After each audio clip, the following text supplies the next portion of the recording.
This is BluLunch, Sheridan College's own sports podcast, hosted by Jay and Drew. All right, it's February 5th. This is our week 10 of BluLunch, which can be considered our 10th anniversary, I guess.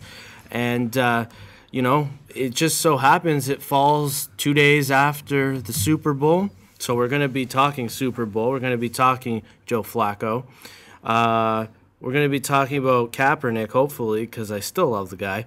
We're going to talk NHL, Leafs, where are they going? Why do we care? We're going to talk NBA, Rudy Gay, Raptors, Lakers are still awful. And then we'll just throw some banter in between there and see how it goes. It'll be like we're married for 10 years, right? Well, I feel like we've already been married for 10 years. Some days it feels that way. Anyways, we're going to go with Super Bowl. I don't know what you want to start with first. You want to go chronologically, or you want to start with Beyonce's legs? I don't think people would be upset if we started with Beyonce, but I think we should focus on the actual game first. All right, well, I'll tell you what. Before the first half, I was about ready to pack it in for the night because, I don't know about you, but because I thought the 49ers were going to take the game, Baltimore being up 28-6 kind of took the wind out of my sails, and then it just went crazy after that. What did you think about the first half? I thought it was going to be a somewhat boring Super Bowl. That's what I thought. I mean, that's how it was turning out to like be. Like you said, it was 28-6, and Baltimore got the ball in the second half, and it was kind of like, well, if San Francisco stops them here, maybe San Francisco can get the ball back and at least get 3 points. And they kick the ball off, and Jacoby Jones takes it all the way for the touchdown. And it was kind of like, wow, is that it? Here we go.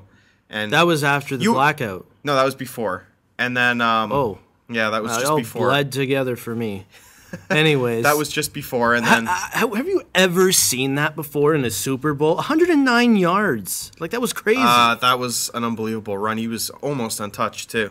Like, okay, I'm sitting there watching it, and he gets the ball and he starts running. I'm like, they're gonna get him, and then they're gonna 49ers are going to be able to score right after you knock this guy out and get the ball after a fumble. Yeah, right. Baltimore barely ever fumbled. When he ran, I was like, they're going to stop him now. 5 seconds later, they're going to stop him now. 5 seconds later, he's almost at the 30-yard line, and I'm freaking out now. Sure enough, he goes all the way, and I'm sitting there with my mouth dropped open to the floor, like, what is going on here? And that's when, seriously, I'm sure any commentator or any person who even knows anything about football, they were thinking, game's over. We might as well, San Francisco didn't show anything in the first half that justified them being in the game. I mean, Colin Kaepernick didn't play well. He had a play here or there, but for the most part, Baltimore contained them. And what surprised me was that San Francisco didn't run the read option as much as I thought they would, because what made them so successful is, if you don't know, the read option is the pistol formation, where Kaepernick, it's an awkward formation that nobody else uses. It's where Kaepernick is almost in the shotgun formation, not completely in shotgun, but he's not under center either. He's kind of in between, and he's got a running back behind him or a running back to the side or both. So when he huts the ball, the running back, he'll either hand the ball off to the running back or fake the ball, and Kaepernick can run, or he can throw. So it's 3 different options for the defense to consider, which is really tough to contain, especially when you have a quarterback like Colin Kaepernick who can take off and run. He runs like a greyhound. So I didn't find they did that as much. Whether the coaches thought, Jim Harbaugh, I got to specify which Harbaugh I'm talking about, whether Jim Harbaugh thought that Baltimore was going to prepare solely for that and he outthinks himself, I think you need to stay with what got you there. And I felt they didn't do that enough. But like you said, the tide seemed to turn when the power outage happened. I mean, 30 35 minutes, I think it was. It's 38 minutes to be exact, I believe. And I think nobody still knows what happened. It was 2 days ago. Apparently the power went off in the whole stadium except those lights. The air conditioning stopped working. Everything stopped working except the one bank of lights up at the top there. I found it hilarious that everyone was saying, oh, this is going to be bad for Baltimore. And while they were saying it, I'm like, this can't possibly be that bad for Baltimore. They're winning by. It was bad in that they had all the momentum and they lost it. But I see, the thing is, I didn't think that was I didn't think it was gonna happen. I mean, sure, momentum, that happens in all sports. You could lose it by a delay of game or anything like that. But you know what? Did you actually think that was going to affect them to the point that it did? Whoa! It didn't.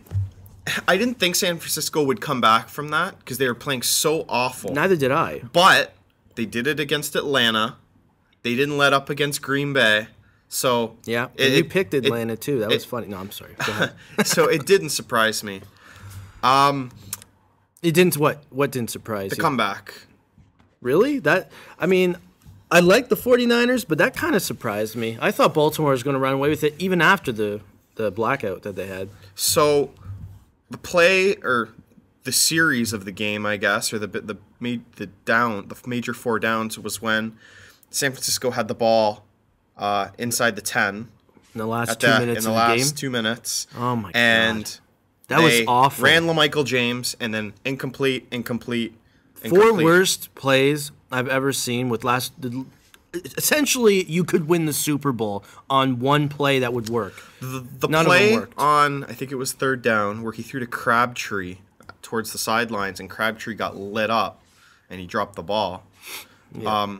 There's actually footage of when Kaepernick gets the ball originally, the tight end is wide open in the end zone. And if Kaepernick throws to the tight end, there's the tight end, and then there's Crabtree about 7-8 yards to the right of him. And Kaepernick's looking right at Crabtree. And if he looks at the tight end, it's a throw that a quarterback can make and fit it in there. Unfortunately. So you're telling me because Kaepernick has a low depth of field of vision, they lost the Super Bowl? No, they didn't lose the Super Bowl because of that. Bad play calling. I mean, Why don't you do a read option? Why don't you rush Kaepernick out of the pocket? Because there's only 10 yards. Why not? Run him. I'm not saying run him out of the pocket to run. I'm saying push the pocket so he can throw the ball, move the defense. I mean, what Baltimore's been so successful at is Andrew, that's their goal line intelligent, stands. though. That's intelligent. That would never happen.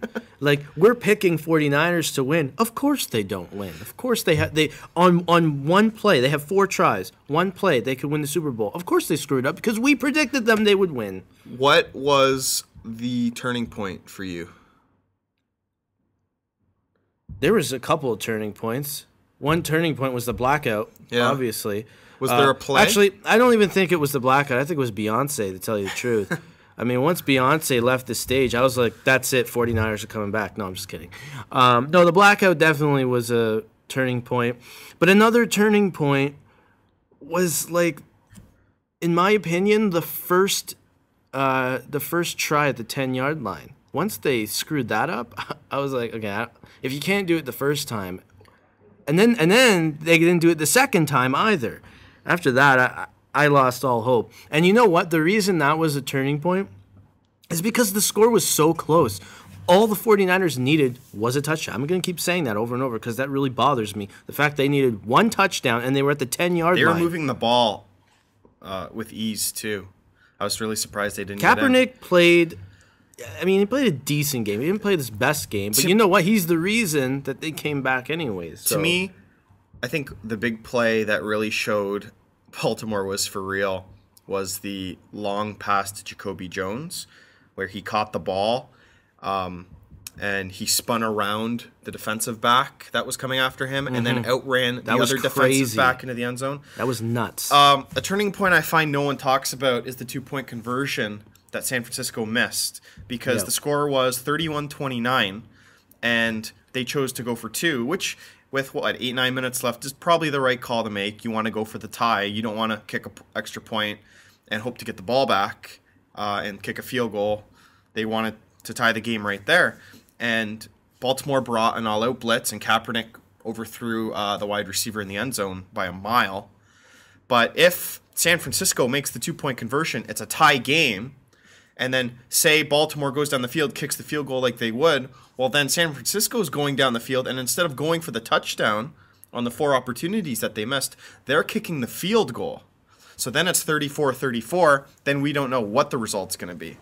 So kudos to Ray Lewis and the Baltimore defense. They deserve to win with that stand.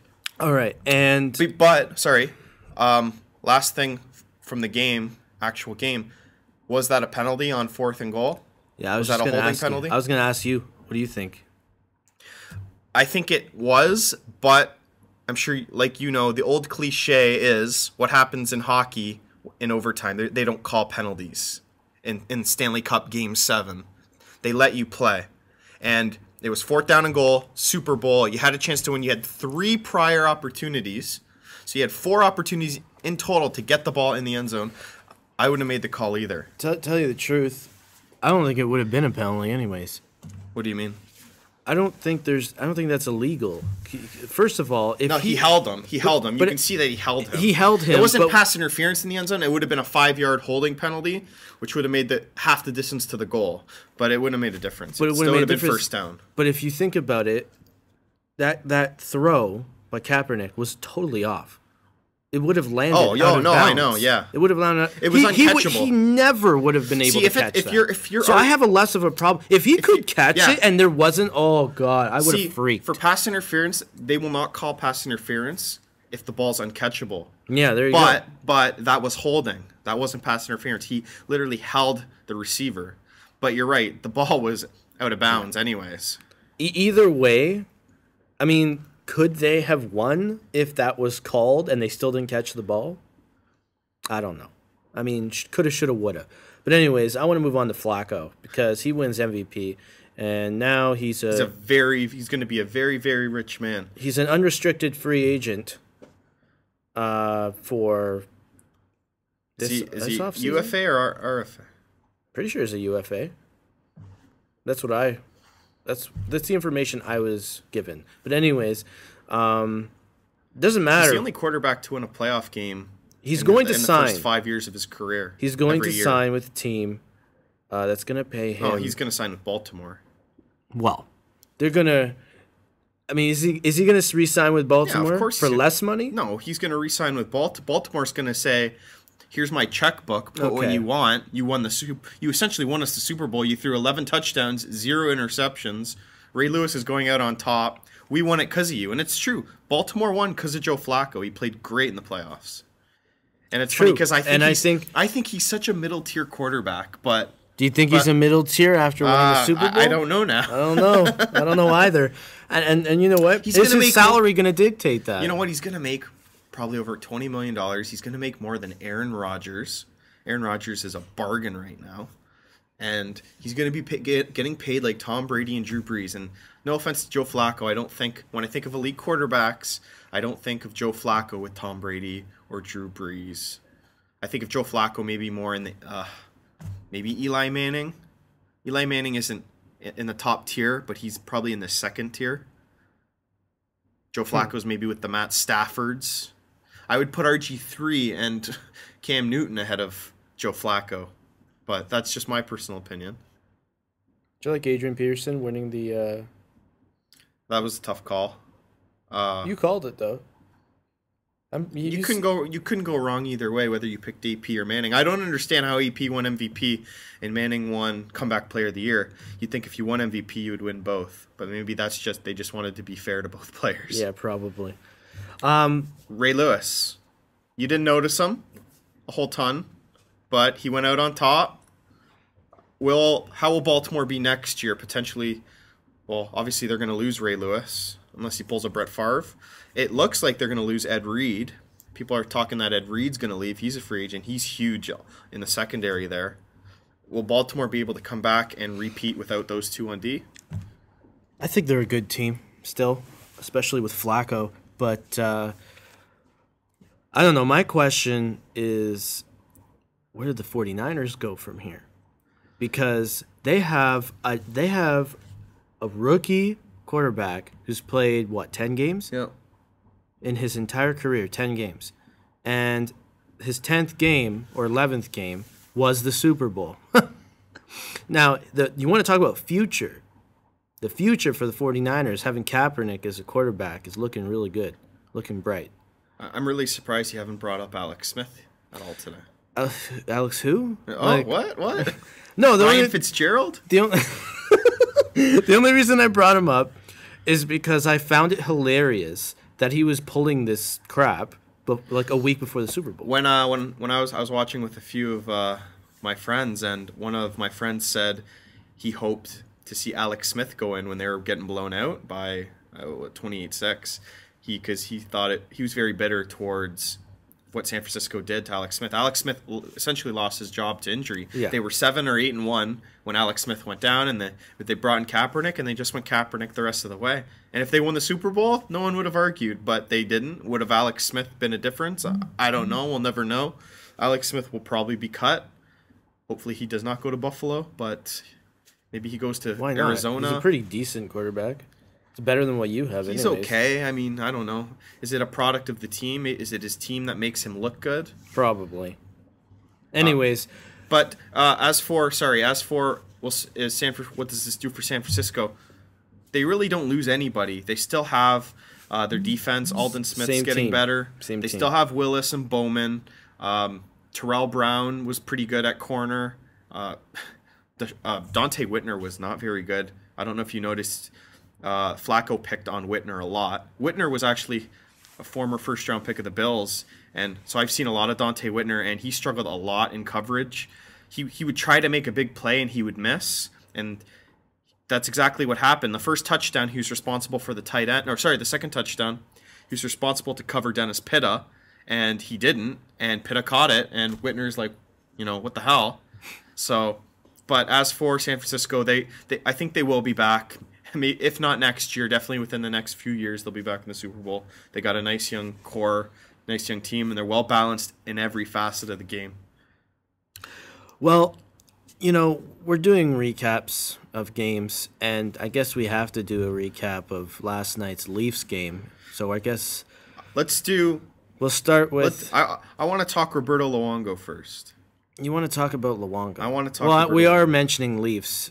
Not that really matters or is here or there anymore. But go ahead. Fine. Luongo. He started last night again. His 4th straight game. And he won? 3-2. Was it overtime? Shootout? It was. I didn't see the highlights. I think it was shootout. He's undefeated in shootouts this year. No, and he lost in a shootout. No, he didn't. Yeah. No, he didn't. He lost. No, sorry. That wasn't the stat. He is undefeated in regulation. That's what I meant. That's what I meant. Sorry, undefeated in regulation. Yeah, it was overtime. What's Vancouver thinking now? I'm sorry, at first but I thought they were playing him to get value. Exactly. Say, look, that's he's a good goalie, and now he's winning, and he's winning. Schneider games. hasn't done much this year, at least, and so I think maybe Vancouver's kind of like, hey, you keep winning, we're gonna keep throwing you out there. The future's still Corey Schneider. If you think of it this way, they may be waiting for the summer, build up what Luongo can do. Yeah. It's only 48-game season. You might as well pay Luongo. Let Schneider start the beginning of the year, have a good run at a whole year as the starter. He's not getting that in a 48-game season. And in a 48-game season, you have to make the playoffs if you're the Canucks. You cannot have Luongo sitting on the bench and Corey Schneider getting 5 goals scored on him in the first game. You can't do that. But that was the other way around last year. It was Roberto Luongo getting 5 goals scored on him, and it was Corey Schneider coming in, even against Boston in the Stanley Cup. But I love how we're talking about this, but I also love how it's a problem. It's a good problem. Toronto would love to have that problem. I know. It's like, oh my God, who do we put, the good goalie or the better goalie? I have no idea. Washington would love to be in that situation. Luongo's been linked to Washington. I don't know if you've heard that. Yeah, I know, Mike Gillis. And it would make sense. Watching Washington. It would make sense because they have 2 young goalies in Braden Holtby and Michael Neuwirth. So if you bring in Luongo, you kind of stabilize in net. And Vancouver would get one of those goalies back, whether it's Holtby or Neuwirth. So I'd say Schneider would Holtby- start, and then Holtby's good. well, it doesn't matter really which one you get back. They're going to be a backup to Schneider anyways. They'll play, maybe 10 games the rest of the way. That's if you do the deal now. But Washington has $6 million in cap space, and that's before $70 million. It's going down to 64.3 That's next year. Ovechkin makes too much money. And he's doing nothing. He's a bum. You know what? I say Kessel's a bum? No way. Ovechkin. Listen, if I'm a Capitals fan, I am freaking out right now.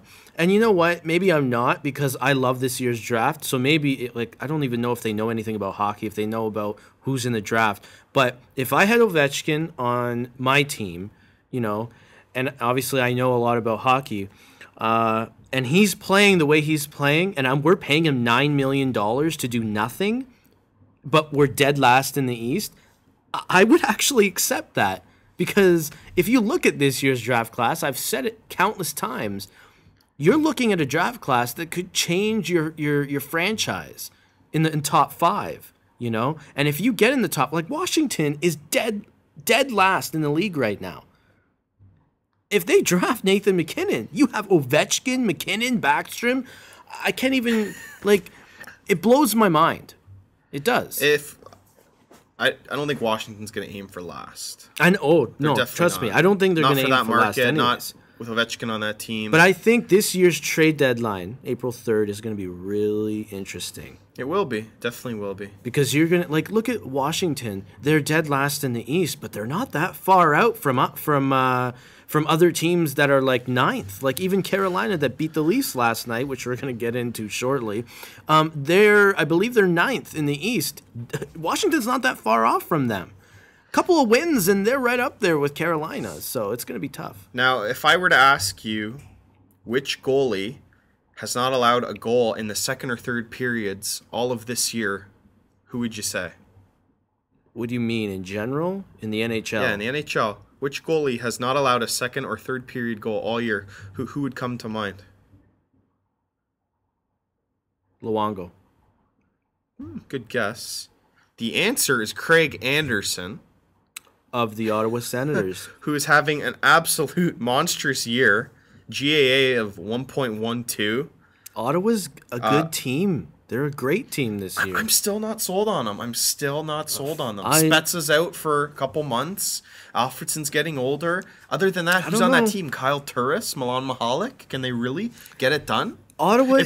Can Craig Anderson keep this pace up and keep stealing them games? The Senators are doing what the Leafs can't do, and that's win with players that aren't stars. Phoenix does that too, I find. Phoenix does do that, exactly. And I mean, we're going back to the Leafs because we're going to talk about the Carolina game, but it goes back to that because when you don't have as many young, talented stars as some other teams have, for instance, Pittsburgh. I mean, obviously Pittsburgh has young, talented stars. They're going to win with them, maybe. They didn't win against the Leafs a couple of weeks ago, but that was fine. But other teams, like even the Dallas Stars have a young team, and they're good. Yeah. The Dallas Stars are really good. They're underrated. They have young guys. They have old guys. I find Colorado, same thing. They got young guys. They're underrated. They're on the rise, but they're also underrated. People take them for granted. Why? Because they don't have goaltending? Look at their starting 6. How impressive has Thomas Vanek been this year? It disgusts me because I don't...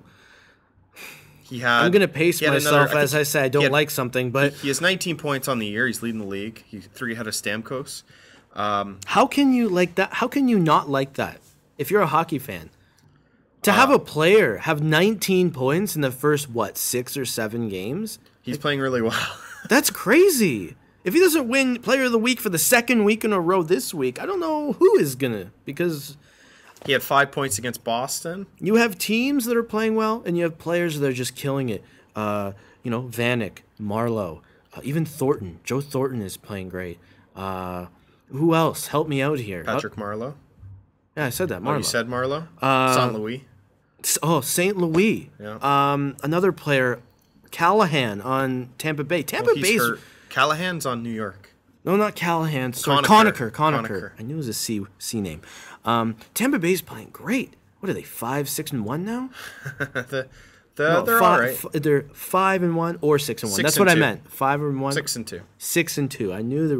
I knew they were like off by like 4 or 5 games in wins. But, last topic of NHL discussion before we get to Toronto is the Calgary Flames. Where are they going? 1-1 game in Saturday night, in case you did not see. They score with 30 seconds left to take the lead at home. Yeah, crowd's going nuts.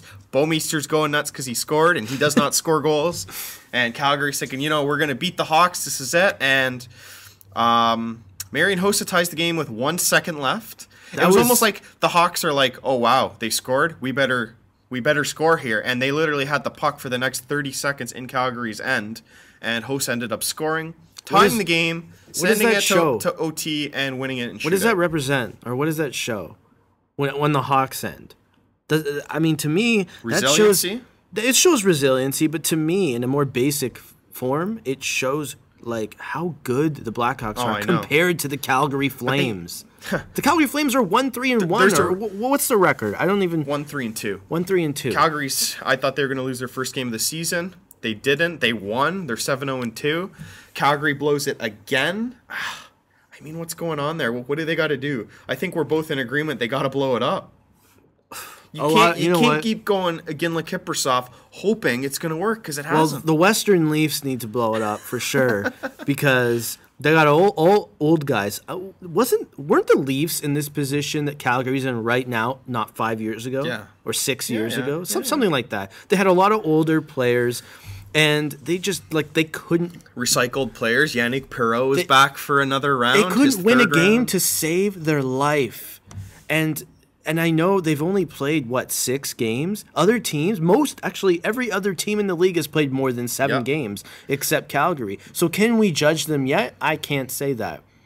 If we're looking at a team that's played 10 games and they've won 2 of those 10 games, I think Washington is a good example. 9 games. Washington's won 2, 6-1. There's only 2 teams that have played 10 games. Ironically, Phoenix and Dallas. I'm going to tell you this now, just from the experience of going 0-8-1 for the Leafs a couple years ago, and they were totally decimated. They got second overall in a 48-game season. If you're what are they 1-6 what is it? What's Washington? 2-6-1. If you're 2-6-1 in a 48-game season. Pardon my French, but you're screwed. That's French, really? Something like that. Anyways, right, Leafs. We got to talk Leafs because Leafs are king in this town. It's game day. It's game day today. It was game day yesterday as well. Caps Leafs tonight. Ovechkin, we're gonna get into. They're on the road. Yeah. Yeah. Washington was here last week. Toronto dominated them. Last night's game, you're right. They played Carolina. They lost 4-1. Now, you told me that they played well on Saturday. Or you told me they didn't play well on Saturday. I didn't think they played well at all. I think they did play well. Now, if we're comparing games, tell me which one's the better game. What, Boston or Carolina? Carolina for sure. Are you insane? Yes. How is Carolina the better game? Because they peppered Ward with over 40 shots. Okay. They had... Oh, my God. Ward stole that game for Carolina. Okay. You need just bear with me. Oh, here. I do. I know you. I have no choice. You gotta listen to me. You gotta listen to me. In Boston, against Boston, they're facing a team that is a powerhouse, and they held them to 1 goal. When have the Leafs ever done that? Now we fast forward to Monday night. No. We fast forward to Monday night, and. We're playing a team that could be a bottom feeder or could be middle of the pack. I think they could be top tier. Oh, they could be top tier, but they don't because, I don't know. They have, I don't know what it is. They have the weapons. Carolina has the ammo. They have the weapons, they have the ammo, but they never know how to execute it properly to get to the top tier of the conference. But anyways, so they're middle of the pack. They've been middle of the pack for years. And in my opinion, yeah, sure, they have the Stahl brothers, but that's all they have. With Skinner, he's not a difference maker. They got Stahl. He's talented. They got Stahl. They got Skinner. They got Skinner's Semin. not a difference maker. The 2 Stalls are difference makers. Cam Ward. As a matter of fact, the Leafs should have traded for Jordan Staal. I was really upset that, well, I wasn't upset, but the fact that Carolina got him was a huge move in the summer. So keep going with your original point. So my point is, How did they play well against Boston? Carolina is a team that they can beat. Boston is not a team they can beat. They played awful. You know how many turnovers I found? I'm watching the game on yesterday night, and every second play from a Leafs defenseman and a Leafs forward that's not the third line was giving up the puck and shooting it, icing it down like for no reason. There's no reason to ice it. Are you talking last night? Yeah, last night, not Saturday. They put on 40. It was 41 or 42 shots on Cam Ward. Okay, and he stopped all of them except one. And there were chances. Listen, I never said Cam Ward didn't have an excellent, superb game. He did. Did the Leafs He was the reason Carolina won. Play good defense in front of Reimer yesterday? I think they played better defense from Saturday night. No. Reimer stood on Reimer stood on his head against Boston. That game is 5-0 if James Reimer isn't in net. Boston. No. Against Boston. Against Boston. If Ben Scrivens is in there, it's turning into the 7-1, 8-1 Laffer from last year. I mean, seriously, Justin, did you watch the game Saturday night? Of course I watched. What chances I didn't want to. What after chances a while. did the Leafs have? They didn't have any chances. Exactly. They did not. But put the puck chances on rest. don't dictate a good game. And how many chances did Boston have? Think of how Reimer stood on his head. I never said Reimer didn't stand on his head. But I don't know how you can tell me they played better against Boston than they did did Carolina. play better against Boston.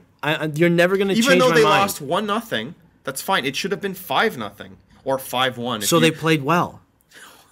If they lost 1-0 instead of Reimer played well. If you asked me, the team did not. If you Reimer asked me a prediction for Saturday night's game against Boston, I would have told you easy 6-1, easy. I'm surprised it was 1-0. I think they played the best defensive game they've ever played this season.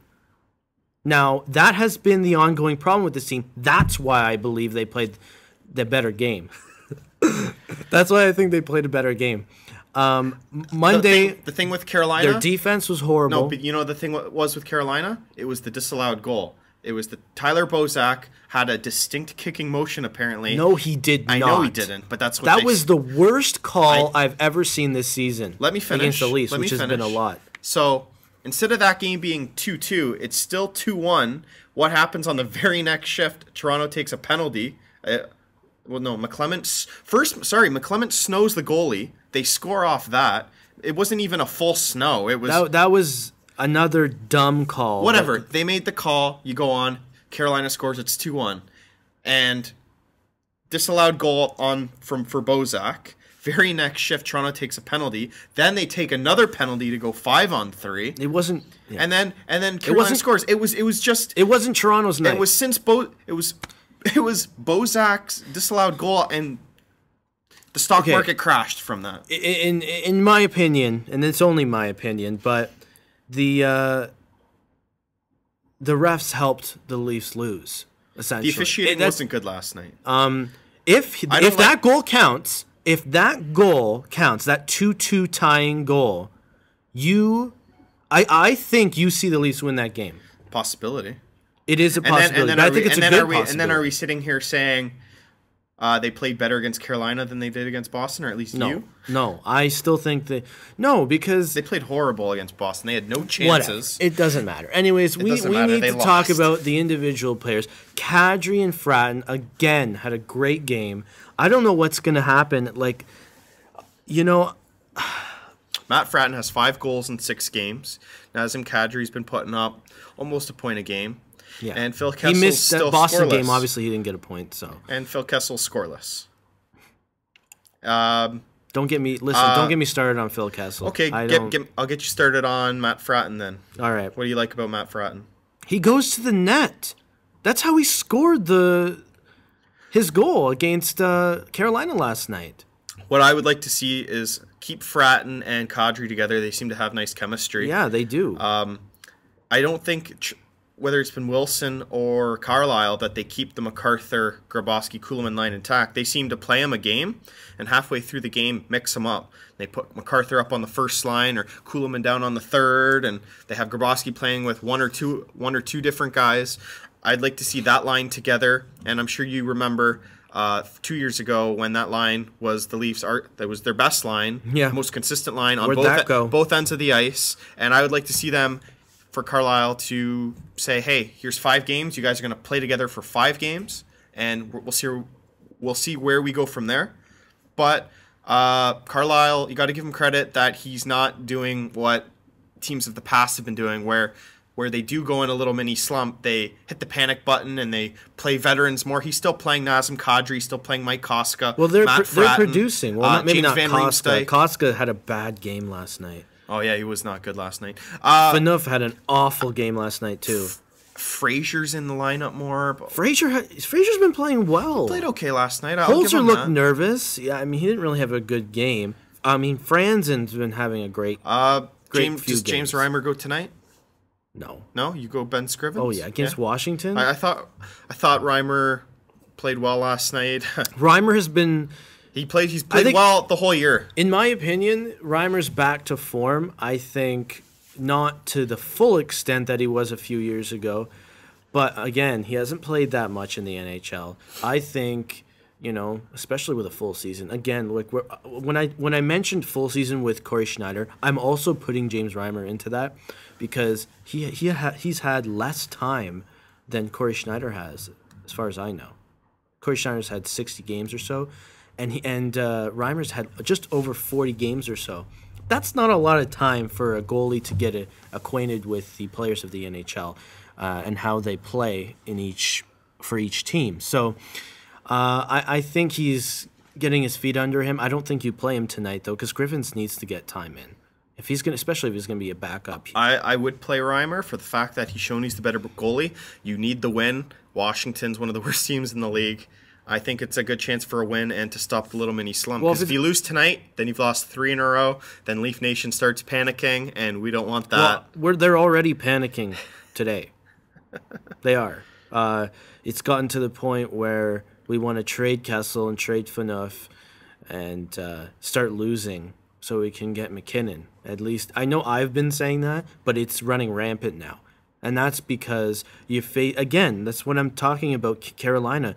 When you can't beat Carolina and they beat you 4-1 at home, just pack it up and go. I think both teams played well last night.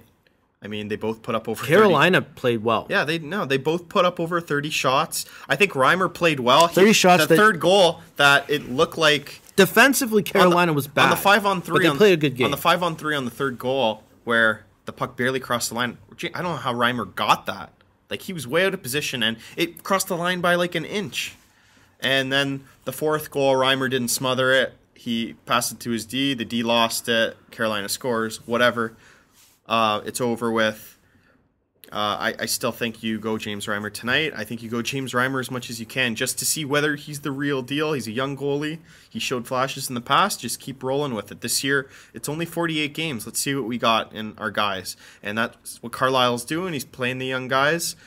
But as for, I guess you can call a veteran, what's up with Phil Kessel? What? Just keep doing what you're doing? Is he being too fine? Is he not crashing the net enough? If you're Randy Carlisle, what would you do? Because there's not much you can do with Phil Kessel. Do you think Phil Kessel's playing good, though? Obviously, he's not scoring goals. He's playing well. Yeah. I don't know if he's playing good.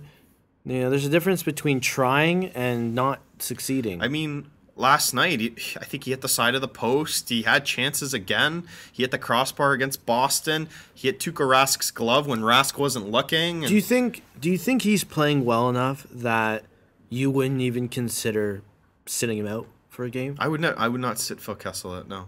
Maybe that's he's the playing problem. too well. No, I would. Phil Kessel's not playing that well. If Phil Kessel hasn't scored a goal and he's not getting any chances, he's floating around, then yeah, sit him out. Say, okay, you know what? No, that's why I asked you. But he's playing well. Roll with him. What I found in the past with Phil is, well, last year he's usually a fast starter. That's what's so funny. And last year, his longest streak was 5 games that he didn't score a goal. And we're, at 10 now? We're going on to the 10th game. And he hasn't scored a goal. I don't know, Andrew, man. Streaky. They got to do something. They got to do something with him. They Phil got to put Kessel him with someone else. If Phil Kessel gets a hat trick tonight, then everything's fine. No, everything is not fine because, you know, the problem is his center. That's his problem. We've said that from day one, though. We can debate it like, oh, but he puts up points. No, not really. No, Bozak does not put up that many points. And he's not a playmaker. Bozak's not a playmaker. He's a scorer. He belongs on the third line. Who on the Leafs, as a center, you can go Marlies or you can go Leafs, is a playmaker and is talented enough to play centering Kessel? Just one name. A center? A center. Good, name it. Go ahead. Say it. Say his name. Say his name. Kadri. Exactly. Now, again, I said this last week. If he continues to not score, when do you take Bozak off that line? I know, but the argument is, and it's a good argument, that they're not defensive. They're not defensive enough with Kadri. He doesn't win face-offs enough. He was better. He was better than Bozak last night. He was 13% against Boston. It's Boston, okay? It's like, listen. This is why I think Nonis needs to start making decisions, because it's a shortened season. Yeah. He needs to start thinking.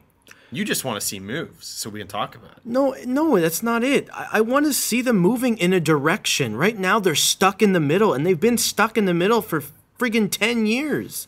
You know, when you're a fan of a team, it doesn't matter what team it is, but if you're neither losing nor winning, you feel like pulling your hair out. So you're saying Kadri, Kessel, Van Riemsdyk? Or Kadri, Pratt, and Kessel? You know what? I say if you're going to try anything, this is the season you try it. I agree. They have Kadri in and Fratton in already. You know what? Put Bozak, play him. Listen, Bozak had chemistry with Fratton last year. Put Bozak on the third line with Komarov and Matt Fratton. Matt Fratton may turn into more of a goal scorer with Bozak with him. It's funny because Matt Fratton isn't getting the ice time Phil Kessel or Mikhail Grabovski is. But Matt Fratton's got more goals of those two guys combined. And what does that say? 5 goals in 6 games. You know what I think in that case, the situation in that case, in my opinion, has to do with Fratton going to the net. Because Kessel and Grabovski aren't going to the net. From what I've noticed from Phil Kessel, from what I've seen from over his career, especially here in Toronto, is that he scores... I almost find he's trying to score. He's trying too hard to score. Do you know what I mean? He's getting the puck. He's rearing down. He's shooting the puck. Where in the past it was, whether they were on the power play or whatever, there's a shot from the other side of the ice. Kessel's waiting for the rebound off to the side. The puck goes to him. He shoots. He's down on one knee and he scores. Do you know what I mean? And now he's shooting from 20 feet out. Kessel's getting the puck and he's like, oh, okay, I got to make something happen. He's wristing it from 20 feet out. Yeah. And that's where most of his shots are coming from. The goalie's going to stop But him. He's had good chances, too, on the power play. Last night he had a couple of good chances. But again, I saw countless times where he's shooting from 30 feet out. He can't do that. Do you think that when you haven't scored a goal for a while, that Kessel is getting to the point where he's starting to outthink himself? Or when he gets the puck, maybe he's trying to be too fine and maybe... I got to get it top corner, or is he saying I just have to get it on net, and he's trying to get it on net, and it's hitting the goalie? Well, there was in the last 2 games, there was so many times where he had the puck, and he was in on the rush, no one could touch him, and he passes it behind him. I'm sorry, I'm getting loud here, but I would like to see Kadri and Kessel on the power play, and I would like to see Mike Koska's horrible on the power play. They need Lyles and Gunnarsson on the first unit because it's the second unit. They need to take Phaneuf off the power play. It's the second unit. Phaneuf couldn't hit the broad side of a barn with a puck. Seriously, he can't. Have you watched in the last 5 games? I'm sorry. It's just you can't put him on the power play. Same with Koska. Same thing. If you noticed last night, Lyles and Franzen have very good chemistry together. Yes, they do. Kadri's on that unit. Fratton's on that unit. And they score. And I think Grabovski's on that unit. I'm not sure. But anyways, that unit They score. What Greg Millen said last night, and he has a point. I usually don't agree with Greg Millen, is there's not enough movement on the Leafs' first power play unit. It's all stationary. But when you see Lyles and Franzen and Kadri, they're all moving around, skating around. Kadri's going into the middle. Franzen's crashing the net. Lyles is pinching down low to get the puck back. That's it. With Koska and Phaneuf, and Kessel's getting chances on the power play too. Van Riemsdyk has too. But Bozak, I don't even notice him after he wins the faceoff. Koska, Phaneuf, they're just stationary. And Phaneuf's got the big shot, but he's not hitting the net. Or if he does, he's hitting his own player. Like he did last night again with Van Riemsdyk. Koska, I'm sorry. I know you like Mike Koska. I don't think he's a power play defenseman. I like him. I think he's been steady, but he's not a power play guy. No, definitely not. He's not a power play guy. Anyways. I'd rather have Gunnarsson out there. What's your prediction for tonight? Are they going to, get the first power play going, or are they going to stick with what they had last night? I'm going to say Phil Kessel scores tonight. See, I'm 0-3 on actual predictions. I'm 0-4 on predictions I've told you because of the Pittsburgh game. So I want you to be very sure about this. I should say they lose, right? Mm-hmm. I should say that they lose. Be sure about this, remember. I think they will lose. I think Washington's going to say, this is a team we can beat. We're at home. Let's get on them. They embarrassed us last week. Washington shouldn't have been in the game last week. I'm going to say Washington wins 5-2, but I'm going to say Kessel scores. I hope you realize that, by the next show, we're not going to be, there's going to be 3 or 4 games away. But, if we're going to make predictions for the next game only and not the next 4 games, then fine. Tonight, I think Washington is going to win. Not for any other particular reason. Maybe if they put Scrivens in, they win. I'm not sure. I'm not going to base this on goaltending. I'm basing this on the fact the Leafs, besides Fratton and Kadri and Komarov, have no line that can score. Give me the road trip. No chemistry. Washington, Winnipeg, Montreal. Oh, you want? Give me the road what if I'm trip. right all 3 times? You're going to give me a prize? I will. Yeah, I'll figure something out. Give me $20 and. No. Well, then what's the point? Okay, maybe fine. If one of our listeners sends in $20, then I'll give it to you. But where are they going to send it to? So Washington, Winnipeg, Montreal. Well, Washington tonight, I think the Leafs lose. They win against Winnipeg because Winnipeg's god-awful. They're as much as I'd like to think Winnipeg is talented, they're not talented. I think the fans are going to come out to Winnipeg and get on the Leafs, and I think Winnipeg for sure. smokes them. I think they beat Montreal, though. I'll say they beat Montreal, but they lose these 2. They'll go 1-2. I could see them going 0-3. But then again, maybe they'll go 2-1 and surprise us like they like to do. If I was gonna guess, I'd make a sure guess and say they're gonna go 1-2. 1-2, and they'll win against Montreal. Okay, that's I don't know why, but they have Montreal's number, and no matter how good, even with PK Subban in the lineup, they play better with Montreal because it's a rivalry game. Let's get a win tonight, and then let's see what happens in Winnipeg. Listen, if they go 3-0. Are we talking playoffs again? That's how bad this season is. That's how bad Leafs Nation is. No, but seriously, 48-game season. You win 3 games in a row. What's the record? What's the record if they win 3 more games? 7-4? 7-5. 7-5. So that puts them in a playoff spot. I say 5-2 tonight, Washington. What are you saying? 3-2. Kessel scores? No. Ovechkin scores? I think Ovechkin scores. But not Kessel? Kessel doesn't score. So it goes to 10. Where does Kessel score? Does he score Winnipeg or Montreal? He scores in Winnipeg. He scores in Montreal. All right, we got a nice little bet going on. Moving on. No, wait. One last thing. 3-2, Washington wins. Okay? 3-2. 3-2. Okay. Now, whether they win in overtime or in regulation, it still counts. 3-2. Whatever. Okay. I'm not going to What was your score? 5-2. 5-2. Okay. Let's move on. Rudy Gay. I love this guy. I've never heard of this guy before. I don't know. It's really? Funny. It's everyone's heard of him except me. And he's, I don't know, the first game he played. Have you heard of Michael Jordan before? You're comparing Rudy Gay to Michael Jordan. I just want to test your basketball knowledge. Of course I've heard of Michael Jordan. That's like not knowing who Wayne Gretzky is. Just kill yourself. There's no chance for you. Go on. Anyways, so there's, news out that after the Raptors got him, he's not going to be able to make it to a game until Sunday's game against the Heat. Which I found kind of odd. I'm like, so you're telling me you can't go to the next game?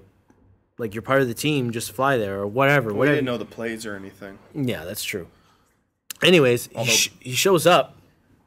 It was a home game. Who did they play against? Clippers. It's a good team. Smoked them. And Rudy Gay in his first game he only played. Came off the bench. He came off the bench, scored 20 points, I believe. I don't have the numbers on I think it's 20 points. Anyways, he was huge in that game, and the Raptors beat one of the best teams in the league. And like you said, they smoked them. Beat them by 25. And, like, when the Raptors can do that, maybe it was Rudy Gay. Maybe it was just they played a good overall team game. It had nothing to do with Rudy Gay. I mean, he did come off the bench, but still. They faced Miami. They lost. They lost by 15. I think the score is worse than what it actually showed. Rudy Gay, they played really well. They were in the game into the last 3 minutes. DeRozan played really well. Gay played well. They actually match up against Miami pretty well because Eric Spoelstra, coach of the Miami Heat, said there's very few times where his team goes to face another team and that team can match the athleticism of LeBron James and Dwayne Wade. And that's what the Raptors do with Rudy Gay and DeMar DeRozan. And there was, when they got Rudy Gay, it was, well, is he going to fit well with DeRozan? Is he going to take away touches from DeRozan? How is this going to affect Terrence Ross? And so far, Rudy Gay's played well. DeMar DeRozan's played well. Terrence Ross is coming off the bench like he was. 22 years old today, Terrence Ross. Oh. Yep, 22 years today. It's his birthday. Did you like the move? Did you think it was a good move? Yeah, I was saying, no more posturing. We got to talk about the move. Calderon and Davis. Davis was tough to get rid of. That's what I said. You got to look at it as in they were probably going to lose Calderon. Yeah. So it's I think it essentially was at essential. Davis for Rudy. They had to trade. So you Calderon. have to do. They had to trade him. Well, yeah, but to get something, unless he was going to resign. You got to look at the deal. It's essentially Rudy Gay for Ed Davis. And as much as you like Ed Davis, you need to do that deal. I think it also Jose Calderon. He's getting older. He's a UFA this summer. But you know what? I think it also was trying to establish your point guard position because right now you can't have Kyle Lowry and Jose Calderon battling it out. Like, you need to – Kyle Lowry is young enough that you need to establish him. And bringing in Rudy Gay, who's his best friend, perfect. Do you like what the Raptors have done? This is a change from last year where the core was Calderon, Bargnani, DeRozan. Now it's Lowry, DeRozan, Gay, and then Bargnani's – they still have Bargnani's. And then they have Valanciunas, Ross, Allen Anderson's played well. Valanciunas, Ross, Gay – Lowry, even Fields. Like, yeah. I mean, the $6 million man nobody talks about. We laugh. You know what I like about Landry Fields? Is young too. He can play the 3 or the 4, and he's a good defender. He can defend point guard, shooting guard, small forward, even power forwards. He does all the little things, and you need that on your team, and Landry Fields does that. So now the $64 million question is, what do we do with Bargnani? Now, as most people who actually listen to this show know, I am not a fan. Let's put it that way. I'm not a fan of Bargnani because he shunned you when you met him. Yeah, I know. I feel like he's an oversized pylon, almost like what Dion Phaneuf is for the Leafs. That's a good comparison. Yeah, the things he should do, he doesn't, and the things he shouldn't do, he always does. So, and then sometimes he has a good game, but that's like once in every 15 games. So we don't need that as a first overall pick. He's one of those guys, Justin, that you can see the potential and you can see what he can do, and he shows it sometimes, but he can't put it all together. He's never put it together, you know? And I feel like Brian Colangelo has been hanging on to him, you know, through tooth and nail. I think Colangelo's going to move him. I think he's going to move him too. I think that's Colangelo came out and said more moves will be made. I think that's the next ball to drop. But what do they get for him? He's not played at all. He's been injured. He's been injured. Has he been injured? I don't know. They need to play him to get his value up because and then you start losing more games. You can't trade him now. Where do you play him? Let's be realistic, though. Tell me where you play him. You play him. You start him. You start him at the 4, and you increase his value. What happens if they start losing games? Like more games. They're 7 wins behind Boston right now, and their next opponent is Boston. Now Boston lost Rajon Rondo for the year. So it's possible Toronto could catch them. They'll need a run or two, but it's possible they could catch them. If they lose to Boston, they're 8 wins back. It's going to be really tough. Okay, so sorry, hold on. So quickly on Bargnani. My point is, playoffs aren't probably realistic. It doesn't matter if you lose.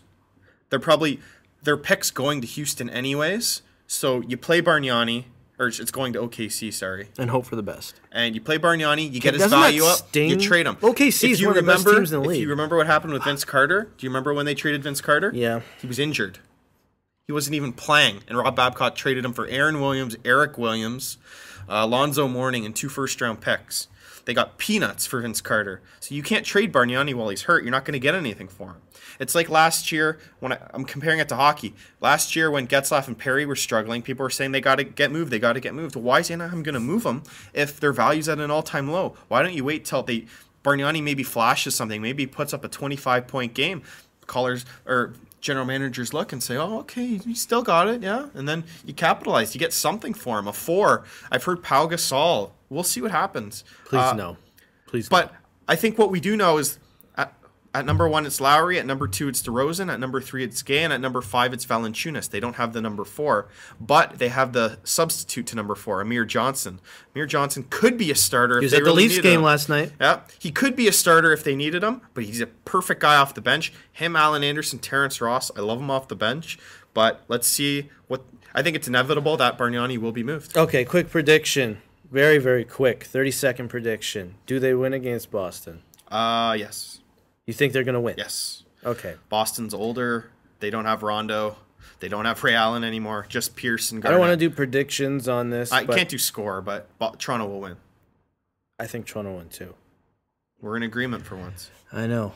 Anyways, that was our Week 10 show. You could have been anywhere in the world, but you chose to be here with us. And we thank you for that. That's so cliche. We should never do it again.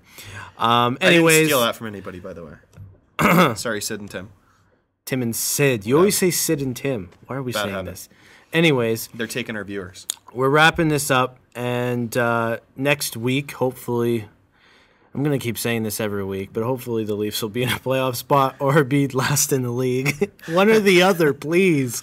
Don't keep being mediocre. And I swear, guys, we're going to be talking about Blue Jays in maybe a week, maybe 2 weeks, because pitchers and catchers are reporting next week, I think? Sometime in February, middle of February. Middle of February, they're reporting. We got lots of stuff to talk about. Anyways, that was Blue Lunch. I'm Jay. He's Drew. Thank you for being with us. Peace.